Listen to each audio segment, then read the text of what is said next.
es el autismo? El autismo es un déficit, una dificultad por la cual es difícil iniciar y sostener una interacción social, con la presencia de intereses restringidos y de conductas repetitivas. Para diagnosticar autismo es necesario contar con síntomas en dos grupos de habilidades. Por un lado, las habilidades sociales y comunicativas, y por el otro lado, el módulo de las dificultades ligadas a la conducta y a los intereses, ¿sí? Tiene que existir una combinación de ambos síntomas. Sabemos que el autismo tiene un crecimiento exponencial en los últimos años. En la década de los 90, la incidencia del autismo era de 1 a 2 niños cada 1000. Hoy la incidencia es de 1 en 59. Evidentemente los criterios diagnósticos han ido variando y, además de variar los criterios diagnósticos, ha aumentado enormemente la población con estas características. Hablamos de trastorno del espectro autista y no exclusivamente autismo porque son muchos los modelos o las posibilidades de estar dentro del espectro autista teniendo distintas características conductuales, comportamentales y demás. En el autismo hay una definición de la dificultad que se maneja a través de ejes, ¿sí? Ejes que indican distintos modelos de funcionamiento, ¿sí? Esos 6 ejes que sirven para definir los distintos tipos de dificultad dentro del espectro autista son 6. El primer eje tiene que ver con la condición intelectual de cada individuo, ¿sí? Podemos encontrar personas que tengan diagnóstico de TEA con inteligencia normal e inclusive superior al normal. Y podemos encontrar niños con TEA que tengan además discapacidad intelectual severa. En el medio, muchas variaciones. Niños con inteligencia normal, normal baja, normal alta, ¿sí?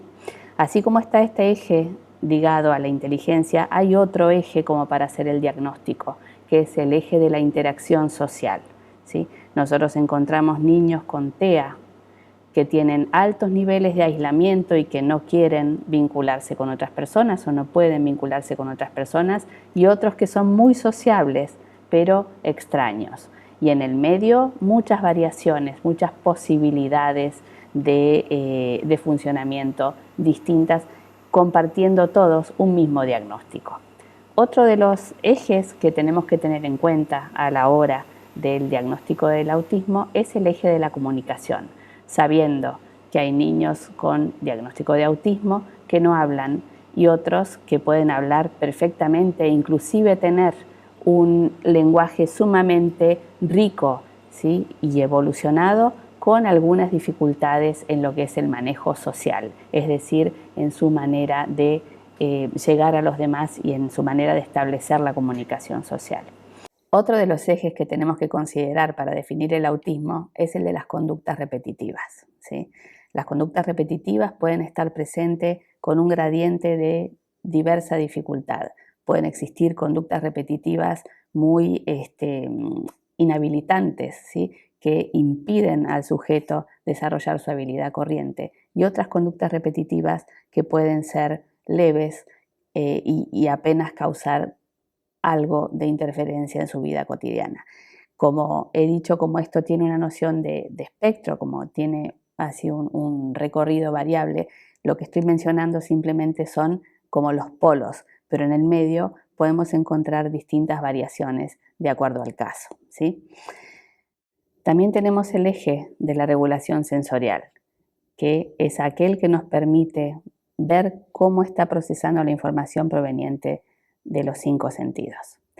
Hay niños que procesan la información en más y otros la información en menos, es decir, algunos sienten por demás a partir de algún sensorio, alguno de los sensorios, y otros de menos, ¿sí? Y en muchos casos conviven situaciones en donde para un sensorio la información viene amplificada y para el otro reducida. Así, por ejemplo, hay chicos que tienen hipersensibilidad para los sonidos y a su vez baja respuesta al dolor.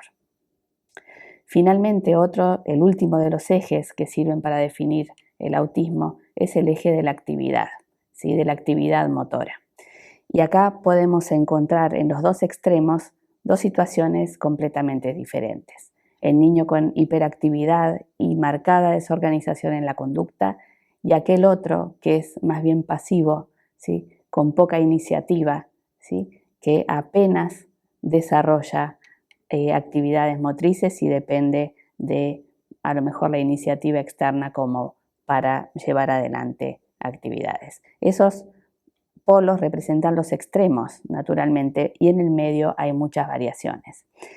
Estos 6 ejes que acabo de mencionar son los que sirven para delinear las características de cada sujeto, ¿sí? Podemos encontrar un niño con alto nivel de inteligencia, un lenguaje poco desarrollado, alto nivel de actividad motora, dificultades de procesamiento sensorial, ¿sí? Una variación que puede ser completamente distinta a la de otro paciente que a lo mejor tiene discapacidad intelectual y ausencia del lenguaje y síntomas de hipoactividad, por ejemplo. Entonces, en cada caso, lo que es necesario realizar es la determinación de en qué punto de cada uno de estos ejes está el niño, porque eso determinará no solamente su perfil de funcionamiento, sino las áreas que más ayuda, en las que más ayuda necesita como para poder evolucionar y tener una apropiada inserción social y escolar.